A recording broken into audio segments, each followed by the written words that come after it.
Monday, September 21st edition of News in Depth. First up, Stella Maris and North Georgetown Primary top this year's grade 6 assessment exams. More in this report. Samuel Barcoy of North Georgetown and Rovin Lal of Stella Maris Primary Schools are the top performers of this year's National Grade 6 assessment. The two tied for the number one spot with 525 marks. I feel very ecstatic that I got the school of my dreams and know that dream has become a reality. So, well, I had to make sure that I studied, first of all, and get adequate amount of rest to get through the day. I feel very good about my performance. That I did good and I hope to continue doing good. What was it like preparing for the exams with COVID and wearing a mask in the exams and all of that? It was not really a problem because I already had prepared a long time and I just continued preparing and did some work, and when the exam came I just went and did it. Other students making the top 10 are Alexander Singh, Lillian Daran Paul, Brandon Ramdin, Brittany Peters, Gabrielle Felix, Danish Tularam, Yuki Clark, Chrisma Etwaru, and Robert Forrester. The National Grade 6 assessment is used to determine which high school students are placed in.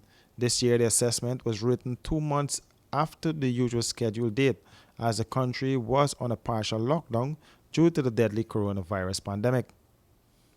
This saw the Ministry of Education embracing virtual learning after students were unable to be in the classroom physically.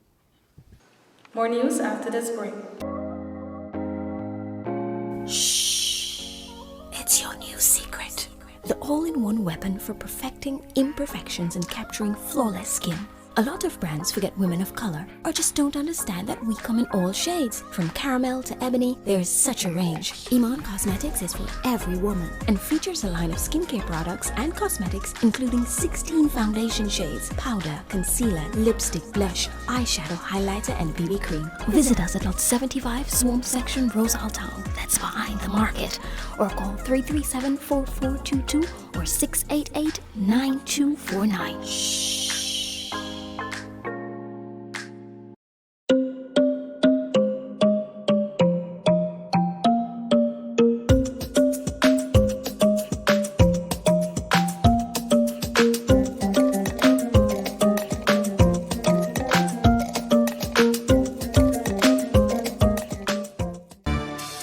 Welcome back. Justice for Joel and Isaiah Henry. Parents rest their faith in God as the police probe continues. More in this report. Gail Johnson, the mother of Joel Henry, is confident that justice will be served in the brutal murder of her son. Joel's body had 18 chop wounds and his neck was severed. The two cousins, Joel and Isaiah, were found dead in the back dam at Cotton Tree on the west coast of Belize.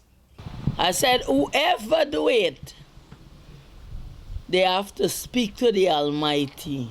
He know who is it. And I know personally that they will not get away from it. It's not what man says, what God says. God ate the things of evil work. He loved all his children, but he ate evil work. You know? So I believe that God is going to give me the victory. God is going to give me justice. You know? I am not going to hold on to no negative thinking.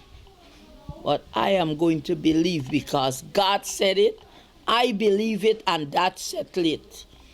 Johnson said words cannot express the hurt and pain she's feeling. My son is a big loss to me because he is the one who helped me to do things around me. The Henry boys were murdered and had their spines severed. The deaths of Joel and Isaiah sent shockwave throughout the country, resulting in protests and calls for justice. Patricia Henry, the mother of Isaiah, is looking for answers as she ponders on the dreadful demise of her son. I'm feeling nice at all. I don't know the reason why they murdered my son. I ain't get a clue. Isaiah's father, Gladson Henry, said his faith in God has kept the family standing strong throughout this ordeal. I can't say if I feel I need to get justice. I want to get justice. The justice we're looking for all the time. That is the reason why I'm staying, We will. giving the people them the opportunity, the government and the police the opportunity to do their job, that we can get justice. I need justice. That's not what I'm asking for. I need it. We all need justice. My family need justice. Our Henry family need justice. The people in this country need justice. We will get justice. That is why I need justice. I stand strong. You know, it is not easy.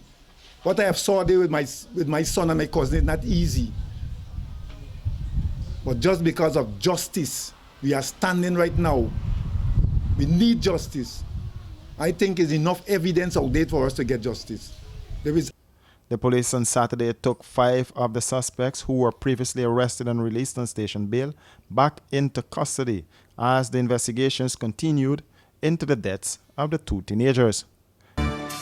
Range. Iman Cosmetics is for every woman and features a line of skincare products and cosmetics including 16 foundation shades, powder, concealer, lipstick, blush, eyeshadow, highlighter, and BB cream. Visit us at Lot 75, Swamp Section, Rosal Town. That's behind the market. Or call 337-4422 or 688-9249. Shh.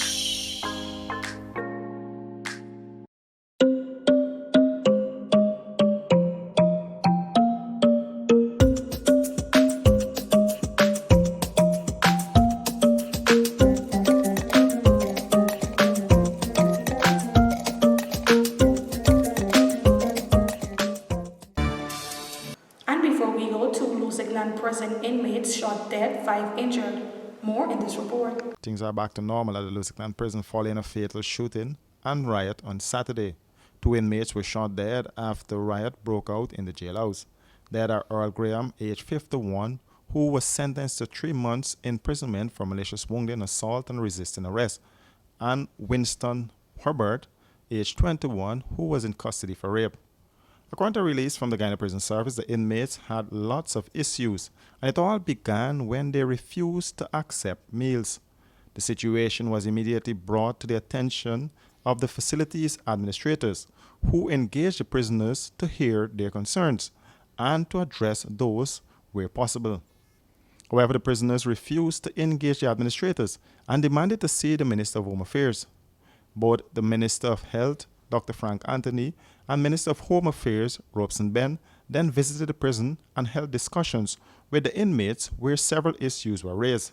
Prison Service release added that the concerns surrounding extensive timelines between court hearings and remand, among other issues, were raised with the ministers, who committed to address those issues within their scope, but also informed the prisoners that the ability to address the issues within the remit of the courts was outside of their authority and would be brought to the attention of those with those responsibilities. The issue of overcrowding and the risk of exposure to the COVID-19 pandemic due to the recent positive test returns amongst inmates were also raised. The response was generally well received, but then things got out of hand during the subsequent discussion with the ministers with inmates of Holding Bay 1. Some prisoners from Holding Bays 2, 3, and 4 became aggressive and began throwing missiles, which caused the ministers to end the engagement and exit the confines of the compound. The prison service said after the ministers exited the main gate, the situation rapidly degenerated and became riotous, with some prisoners scaling the inner fence of Holding Bay, thus entering the restricted area and launching attacks on prison officers within the compound who had to flee to safety. After the officers left the main compound, the situation rapidly deteriorated into mass disorder, with inmates rushing the main gate in a bid to break the same. In response to the situation and in a bid to contain the situation, ranks posted within the towers discharged several rounds in the general direction of the gate, which resulted in injuries to 7 inmates and restoration of relative calm to the situation. According to the prison service, following the return to order, the injured prisoners were extracted and initially attended to by the medical personnel on the ground, after which they were sent for further treatment at the Georgetown Public Hospital.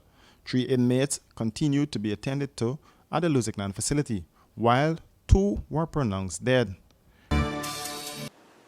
And that has brought us to the end of our news for tonight. For these and other stories, visit our website at rdproductiongy.com or our Facebook and Instagram page at Royston Drakes Production. On behalf of our news team, thank you for joining us and join us again tomorrow for more news. Good night.